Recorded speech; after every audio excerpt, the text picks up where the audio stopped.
He is Iron Man without Pepper Potts, a Terminator with a Twitter account, space colonizer, brain hacker, power broker, and cultural tyrant rolled into one man. But make no mistake, Elon Musk is not building a better world. He's building a new one. And in his vision, human beings are just software destined to be optimized, uploaded, or discarded. In the scorched sunlight of Pretoria, South Africa, 1971, a child was born not with a cry, but with a question. Why? Elon Musk was not like the other children. Even his mother, May, said he seemed distant, absorbed by inner thoughts that adults couldn't penetrate. Bullied relentlessly at school, he often wandered alone, books in hand, eyes fixed on the horizon, as if decoding signals from somewhere far beyond Earth. His childhood was marked by isolation, not only from peers, but from his own father, a man Elon later described as evil. But even in those formative years, Musk's brain burned at a frequency others couldn't follow. He devoured science fiction and engineering texts with manic hunger, obsessed with space travel, computers, and power. At 10, he taught himself to program. At 12, he sold a video game called Blastar, a child genius story perhaps. Or the origin story of something colder, something destined to change or ruin the world.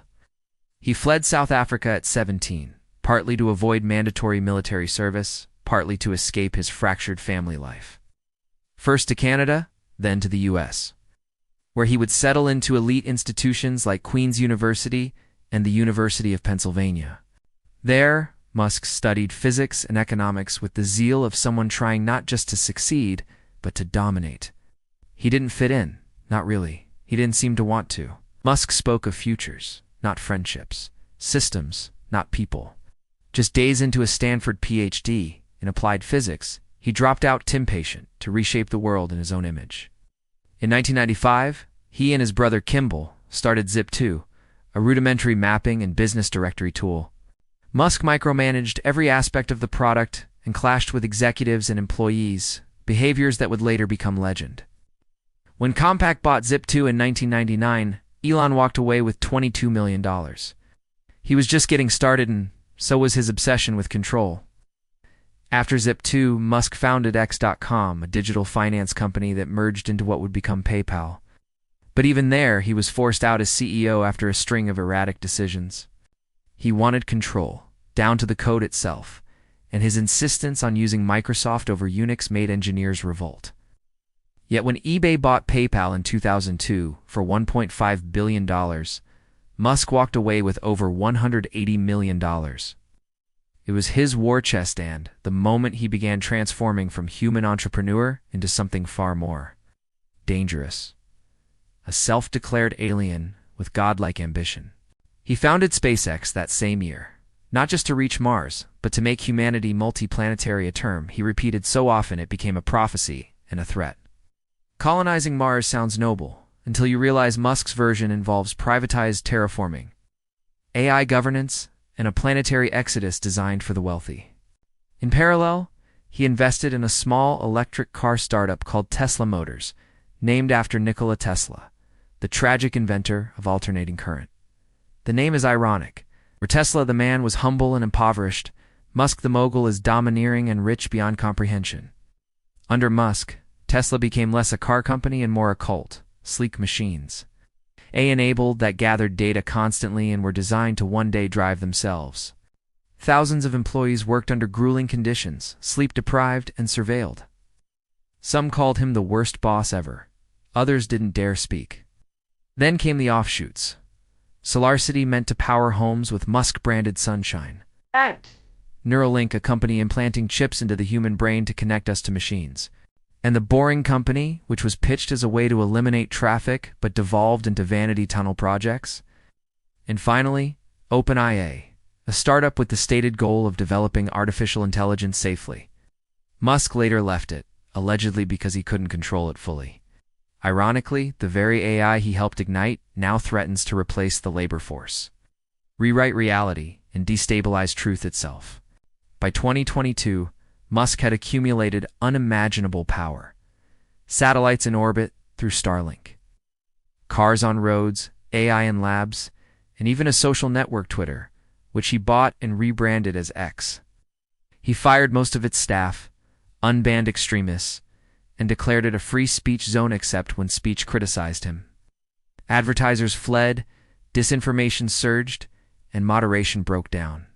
The Terminator had come online, not with steel and lasers, but with code, satellites, and cultural leverage.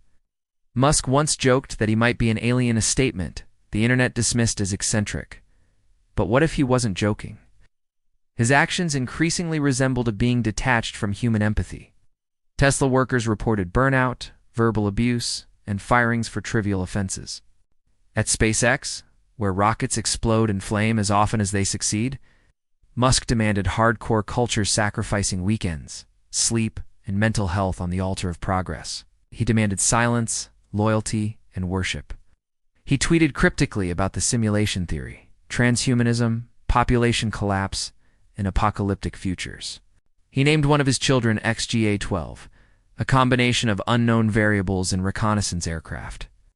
To Elon, human names were obsolete. He used Twitter to manipulate markets, mock regulators, and issue threats. A single tweet from him could vaporize billions in value or unleash a wave of harassment. He once called a cave rescuer a pedo guy during the Thai cave rescue and outburst with no basis but deep cruelty. The SEC fined him. He paid. He didn't care. Too many, Musk became not a businessman, but a chaos engine, short-circuiting democracy, labor protections, and truth. He courted far-right influencers, amplified conspiracy theories, and silenced critics, including journalists. When he posted, millions reacted like code responding to a command. He doesn't seem to sleep. He doesn't seem to age. Some close to him say he consumes data the way others consume food. He speaks often of fear. Fear of AI, fear of birth rate decline, fear of Earth's collapse. Yet the empire he's building seems tailored not to prevent collapse, but to survive it. Underground tunnels, off-planet colonies, digital mines, neural implants, it's a survival plan, but only for those who can afford it. For the rest of us, we'll ride his Teslas, use his internet, speak on his platform, and pray we don't get purged from the system he's coding. He is Iron Man without Pepper Potts, a Terminator with a Twitter account, space colonizer, brain hacker, power broker, and cultural tyrant rolled into one man. But make no mistake, Elon Musk is not building a better world. He's building a new one. And in his vision, human beings are just software destined to be optimized, uploaded, or discarded,